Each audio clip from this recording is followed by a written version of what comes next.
Plus de 7000 participants ont honoré de leur présence la cérémonie d'ouverture de la 20e conférence internationale sur le sida et les infections sexuellement transmissibles en Afrique ICASA 2019.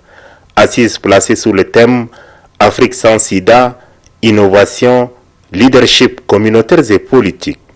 Outre les 6 premières dames, dont celle du Tchad Hind Déby Itno, la cérémonie a été rehaussée par la présence du président Paul Kagame et son homologue mozambicain Filipe Mwenzi.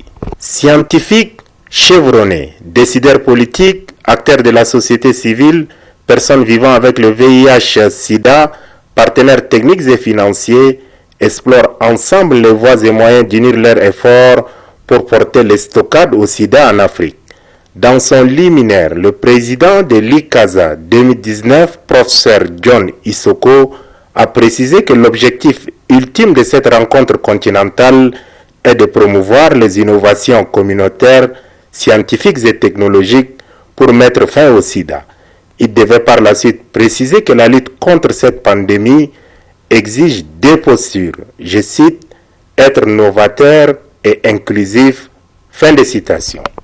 La ministre rwandaise de la Santé, Diane Gasumba, dira pour sa part que son pays est honoré d'accueillir cette rencontre qui est une opportunité pour l'Afrique de façonner une riposte collective contre le sida.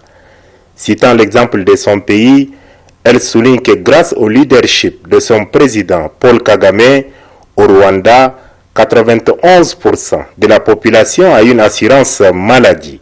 99% des femmes enceintes sont dépistées, 85% des personnes vivant avec le VIH sont traitées, dont 80% sont sans charge virale. Un progrès remarquable accueilli par un applaudissement nourri.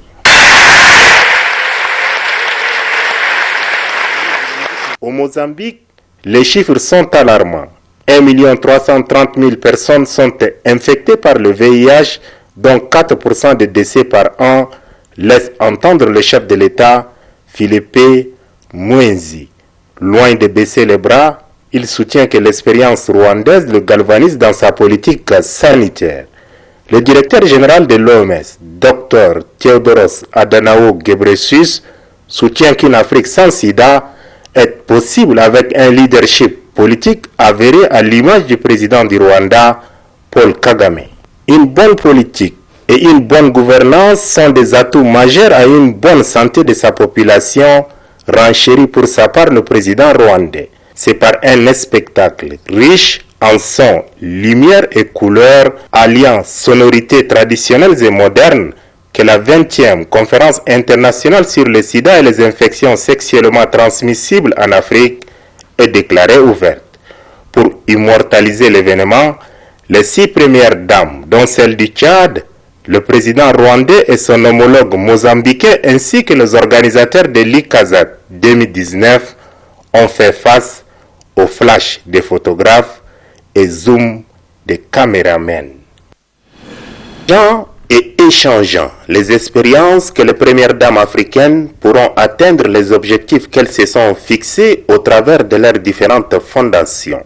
S'inscrivant dans cette logique, juste après l'ouverture officielle de la rencontre de haut niveau, placée sous le thème « Leadership des premières dames d'Afrique dans la lutte contre le VIH et le sida », la première dame du Rwanda, Jeannette Kagame, a conduit ses sœurs, premières dames, au siège de sa fondation Imbutu, créée en 2001. Hind Déby Itno, présidente de la fondation Grand Cœur, Antoinette Sassou Nguesso, présidente de la fondation Congo Assistance, Aïssata Mohamedou Youssoufou, présidente de la fondation Gouri Vie Meilleure, Rebecca Akufo-Addo, présidente de la fondation Rebecca, et Neno Jeanne Massissi, présidente de la fondation Massissi, et leur hôte Jeannette Kagame, ont suivi une présentation succincte de la fondation Imbutu et ses multiples actions sociales. C'est après un échange riche et fructueux que la première dame du Tchad, Hind Déby Itno, a quitté les locaux de la fondation Imbutu de sa sœur, première dame du Rwanda, Jeannette Kagame. Engagée dans la lutte contre le cancer, la première dame du Tchad, Hind Déby Itno, a été de toutes les rencontres internationales consacrées à la lutte contre le cancer en Afrique, notamment août 2018 à Ouagadougou, juillet 2019 à Niamey et ce 3 décembre à Kigali. Hind Déby Itno, qui a mis au centre de ses préoccupations la lutte contre le cancer à travers la Fondation Grand Cœur qu'elle préside, entend s'inspirer de l'exemple du Rwanda, un pays très avancé dans la lutte contre le cancer du col de l'utérus, d'où sa présence aux côtés de sa sœur Jeannette Kagame. La première dame du Niger, Aïssata Mahamadou Issoufou, et celle du Botswana, Neo Jan Massissi, étaient également de la partie. Le panel est placé sous le thème « Partenariat efficace pour la prévention du cancer du col de l'utérus ».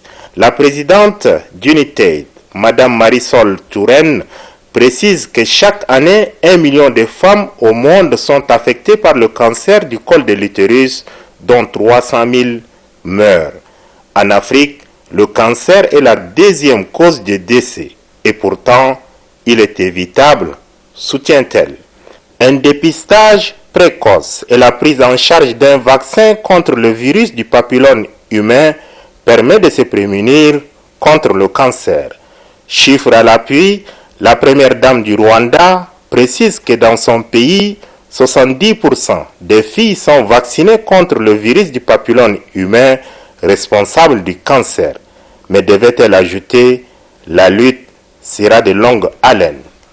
Mais nous devons aussi reconnaître que les cas de cancer qui sont détectés à un stade avancé résultent d'un manque d'informations suffisantes ou d'accès aux méthodes de prévention existantes ainsi qu'à des inégalités basées sur le genre des patientes qui en souffrent.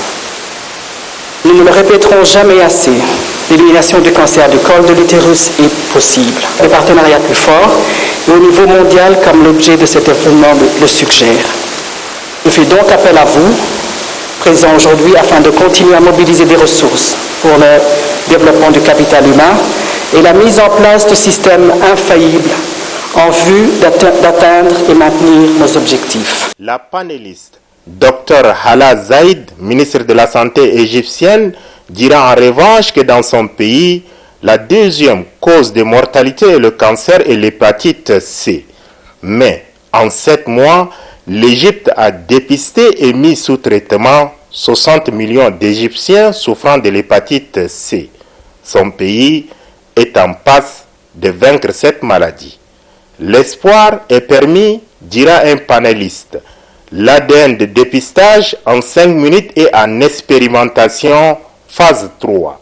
Le cancer du col de l'utérus n'est pas une fatalité, mais il peut être vaincu, soutiennent les autres.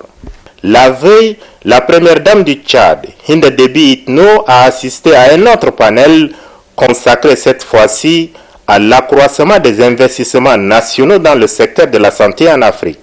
Les présidents rwandais, mozambicains et les premières dames du Rwanda, du Niger, du Ghana et du Botswana ont suivi avec un grand intérêt les voies et moyens à explorer par chaque pays africain pour mobiliser ses ressources financières internes en faveur de son secteur de la santé.